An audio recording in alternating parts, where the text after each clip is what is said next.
saloon over in Europe for some nations, as of course the World Cup qualifying campaign comes to a crashing halt. Of course, some nations may even make it the playoffs, but some of them will be going out. We'll take a little look. There.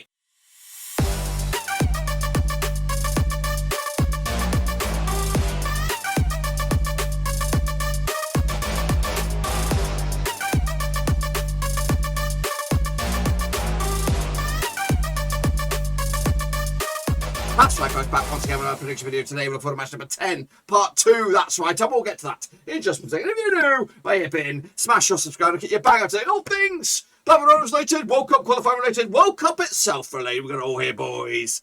And one, Ruski, that's right, of course. Games coming thick and fast across Europe, and of course some nations are yet to be, their futures are yet to be decided, but of course we'll get to those futures in just a little bit. Of course, big shout out to my VIPs. They are the Patreons, boys. Thank you for your continued support behind the scenes. But anyway, we're going to recap the results that of course included the likes of Scotland, England, and of course the other chasing nations that are trying to get through to Qatar 2022. So here we go then. Recap some of those games, and of course start off with a banger. Italy against Switzerland, and nothing's decided there. It all ended up all square there. 1-1 in the end. Northern Ireland picked up a good win over Lithuania, but of course their future's been decided for a long time. Moldova did lose to Scotland. Of course that sealed the playoff spot for Scotland, so now they can probably get their asses spanked by Denmark. That's probably what happened. Speaking of Denmark, they did beat the Faroes 3-1 in the end over in Denmark. Austria picked up a 4-2 win over Israel. Too little too late for them. Poland also smashed past Andorra. England smashed past Albania, and Hungary smashed past San Marino, of course, as you would expect. 1, 2, 3, 4, 5, 6, 7 for me. I think there's a lot of us up there kicking ass and taking us. We'll take a look at the prediction league right about now. 7, just like me, gets your top bins, boys. Absolutely fantastic. Shane O'Donnell, Master Fighter, Jonathan Luke, Kosuke, Winky, Paul Burn, Yanivas, Asatsi, Luke, Carl McGuckin, and Patrick Wack. Got the coolest name in town there with 7 points. Vuk Tusmanovic had a nightmare alongside Kevin. Other foot at the table there. But of course that's that. But what about the grand scheme of things? Well, Costas K is your man. 160 points on the board. Master Fighter is second. Hansworth is third. There's still a lot of points to be had. Over the next few days. So of course we got picks coming out of our ears, and of course we won't find out until the resumption of those playoff matches, I believe. So those, I think the draw for the playoffs will be 26th of November, and those games probably will take place in January, I think, or maybe Feb. But anyway, regardless of all that, we've got the next round of matches coming at you, of course. Now, these are the tables updated. The ones in blue are, of course, the nations that did take place in that last game. And, of course, Italy and Switzerland a level on points. Going to go down to the wire. Goal difference goes in favour of Italy, but, of course, I don't know. We'll see who they're going to be taking on in a minute. So the bigger result, maybe Switzerland will outscore Italy. They might leapfrog them. You just don't know. Portugal and Spain and the like played yesterday. Of course, the day before, whenever. Of course, what else do we have? Of course, the Group D and E are in action right here, right now, as I speak. Denmark home and host, of course, looks like 100% success rate for them. Of course, Scotland did okay in the very end, 20 points on the board. Meanwhile, England also just about there. The only thing that could stop them is a defeat to Samoa. Surely that cannot happen. But of course, Poland have got their own thing to do as well. And of course, goal difference goes in favour of England. So England are pretty much there. It's just some batshit crazy things that would happen. Of course, we'll throw another woodwork. But anyway, let's take a look at the next round of matches that take place, of course, on Monday. I'm going to start off with Northern Ireland up against Italy, then Shab, of course, over in Northern Ireland itself. Played each other 5 times in 2003. No wins to Northern Ireland, 4 wins to Italy, and 1 draw. Of course, Northern Ireland comes to just 1 win in 4 for them, 58% form. Up against Italy, just 1 win in, just 1 defeat, about 6, 58% form for them as well. So Northern Ireland have won more games in the last 6 than Italy have, of course. Coming out to the last round in Italy, there was a 2-0 win for Italy. That was back in March. And the last time they played each other in Northern Ireland, there was a draw. That's massive. That's quite a huge little stat there because Italy are playing away. Of course, they need a win. Or they need to better Switzerland's result. We'll look at Switzerland in a minute. Of course, the Northern Ireland beat Lithuania last round. Of course, they're actually back-to-back games without a loss, back-to-back games without conceding a goal at home. Meanwhile, Italy picked up a draw against Switzerland last time around, and their last away match was against the Swiss, ended up all square as well, 0-0. Of course, look at the odds on this one then, shall we? Of course, 11-1 is your Northern Ireland, 4-1 on is your, of course, Italy, 92 is your draw.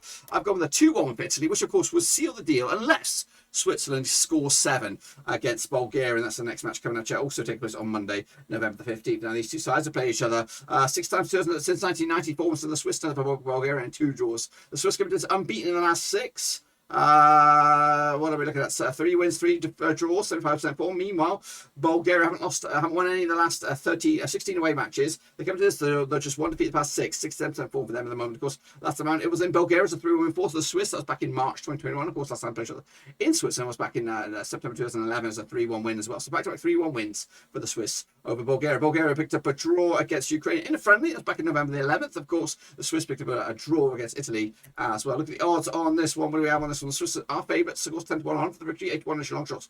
22-1 is the absolute long shots. That's Bulgaria. I'm going to go with a 2-0 win for the Swiss. But again, I don't think it's going to be enough to outrank Italy, and of course that puts the Swiss in the playoff hunt, I think. Next, of course, Israel up against their Pharaohs. Of course, all done and dusted over in this group. Group F, of course, played each other 3 times. These 2 nations, 3 wins out of 3 for Israel. They won 3, lost 3 of the last 6, 50% form up against the Pharaohs. Just 1 win and 6, 17% form for them at the moment. Of course, last time around in the Pharaohs was a 4-0 win for Israel. Of course, last time in Israel was back in October 2005 as a 2-0 win for Israel, of course. Israel did lose to Austria last time around. Of course, that was on the road. The last home match was a 2-1 win over Moldova. Of course, the Pharaohs did lose to the Danes, of course, and of course, they picked up a narrow loss the last time they played at home, of course, but they're not playing at home. I was against the Scots. Meanwhile, coming at you on the odds on this one, then, shall we? We have Israel 92-1 for the victory. Our favourites 12-1 is your long shots, and 90-4 is your draw. 2-0 win for Israel on this to take it. Same group as Austria against Moldova, and again, it's all done and dusted here. 7 times the British in 2002, 6 wins for Austria, 1 for Moldova, and 0 draws. Austria comes to this 50% form, winning 3 and losing 3 against Moldova, who haven't won in 6. So they've lost 6 on the bounce, of course. Coming at you, last time out was in Moldova, was a 2-0 win for Austria, and last time I played in Austria was also a 2-0 win. In fact, Austria haven't conceded a goal in the last 4 matches against Moldova, and that stretches all the way back to 2014. Of course, Moldova did lose to Scotland last time around, and Israel lost to Austria last time around, 4-2 it was. Of course, look at the odds on this one, 42-1 on Austria, the red hot favourites, 20-8, 28-1 is your long shots, that's Moldova, and 10-1 is your draw. Austria will win this one as well, 3-1 win, no problems there. Then, of course, it's the Scots in the playoffs up against the Danes, who of course qualified a long time ago. Played for the 9 times since 1975 wins for the Scots, 4 wins for the Danes, and 0 draws. Scotland come to this 5 wins in advance, 83% form up against the Danes, 100% form for them at the moment. Of course, last time I played that, of course, was in Denmark's a 2-0 win for the Danes. That was back in September. Last time I played that in Scotland, though, it was a 1-0 win for Scotland. That was back in March 2016. They also beat them in 2011. So actually, back-to-back games in Scotland.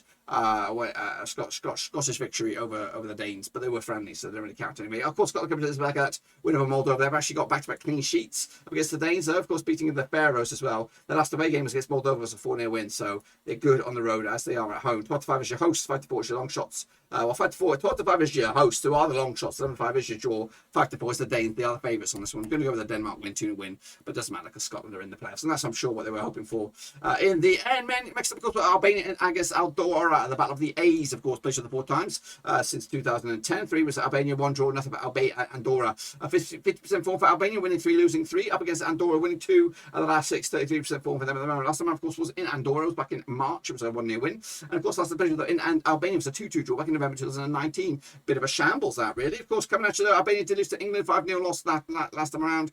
And, of course, Andorra did lose to Poland. Andorra have got 1, 2, 3 back-to-back games without scoring a goal. Of course, the odds on this one, we have Albania 61 for the victory. 41 is your long shots, as Andorra 61 is your draw. Going with Albania on there, 2-0 win for them in the house. Next, of course, Poland up against Hungary. Of course, they need to win here. Poland just, and of course, an absolute shocker for them to get through to as winners. But of course, Poland have played Hungary 7 times in the past since 1987. 3 wins for Poland, 2 for Hungary, 2 draws. Poland come to this 5 wins in the bout, or 5 wins in 6, 92% form for them right now. Hungary come to this just 1 defeat at the past 4 games, 42% form for them at the moment. Of course, last time around it was a 3-3 draw back in Hungary. That's back in March 2021. Of course, last time in Poland was a 2-1 win. It was a friendly back in November, around about this time in 2011. Goodness gracious me. Poland picked up a 4-1 win against Andorra last time around. Hungary picked up a winner over San Marino. Odds though go in favour of Poland, I'm sure. 50-8 on for the victory. I favour 5-1 is your long shot. That's of course Hungary. 3-1 is your draw. Hungary will win this one. Poland will win this one. 3-1 win. And of course, we'll just wait for a shocker. Will they get the shocker against England? Probably not, because it's even though it's in San Marino, these played each other, of course, these 2 nations 5 times since 2012, 5 wins out of 5 for England. They've actually scored 29 goals compared to San Marino's 0 in the course of those 5 matches. The biggest win was an 8-0 win. San Marino come to this 6 wins, 6 defeats on the bounce up against England, unbeaten in the last 6 games. We get 4 wins and 2 draws. Of course, last time around was at England. It was a 5-0 win for England, but last time played each other in San Marino, way back in September 2015. It was a 6-0 win. England come to this on the back of that 5-0 win over Albania. San Marino picked up a 4-0 loss against Hungary. They haven't scored, so it's a 7-1 loss against Poland at home. Of course, look at the odds on this one then, shall we? What have we got on there? We've got England coming at you 100 to 1 on for the victory. 50 to 1 is your San Marino. Of course, long shots. 25 to 1 is the draw. We're going to go with the win for England 5-0. It could be more than that. But that, my friends, is just my picks, of course, for this match. Of course, it's England's last game, you would think, before securing the deal. But that's my picks right there. Get over to the website, WC22 Euro. And, of course, we'll be back for the next round of matches, of course, for match day number 10, part 3. And those will be coming at you tomorrow. And then, of course, we'll have the results of these when the playoffs come around, of course. And we'll bring you eventually the winner of the prediction league. That's been stretching on for a long time. But that's it, my friends. Be sure to give the video a smash your thumbs up, smash your subscribe, check the links down below. On Twitter, Twitch, Facebook, of course, Patreon as well. But until then, folks, we're done.